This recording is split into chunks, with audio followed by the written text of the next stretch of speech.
Good morning मैत्रिणींनो, मी तुमची लाडकी रेणुका। आज आपण बघणार आहोत कॉलीफ्लॉवरचे पराठे। सगळ्यात पहिल्यांदा कॉलीफ्लॉवर कुकरला 2 शिट्टी करून घ्यायची आहे। नंतर तेल तापायला ठेवायचे आहे। तेलात जिरे, मोहरी आणि कढीपत्ता टाकून घ्यायचा आहे। नंतर त्यामध्ये घालायचं आहे आलं, लसूण आणि मिरचीची पेस्ट। आणि नंतर ते सगळं परतून झाल्यानंतर त्यामध्ये टाकायचा आहे कांदा छान परतल्यानंतर त्यामध्ये टाकून घ्यायची हळद आणि धना पावडर। नंतर या मिश्रणामध्ये टाकायचं आहे कॉलीफ्लॉवरमध्ये मी वाटाणासुद्धा टाकला आहे आणि नंतर टाकायचं आहे मीठ।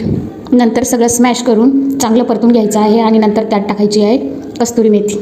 मग गव्हाचं पीठ मळून घ्यायचं आहे एका साईडला आणि गव्हाचा एक छोटासा उंडा घेऊन हे सगळं मिश्रण त्यात फिल करायचं आहे आणि छानशी पोळी लाटून घ्यायची आहे। पुरणपोळी आपण जसं करतो सेम तसंच। मग ती छान भाजून घ्यायची आहे। भाजताना त्यात साजूक तूप टाकायचं आहे आणि तयार आहे आपला कॉलीफ्लॉवरचा पराठा। तो तुम्ही दह्यासोबत किंवा सॉससोबत पण खाऊ शकता। रेसिपी आवडली असेल तर चॅनलला सबस्क्राईब करा, लाईक करा, शेअर करा आणि कमेंट करा। बाय।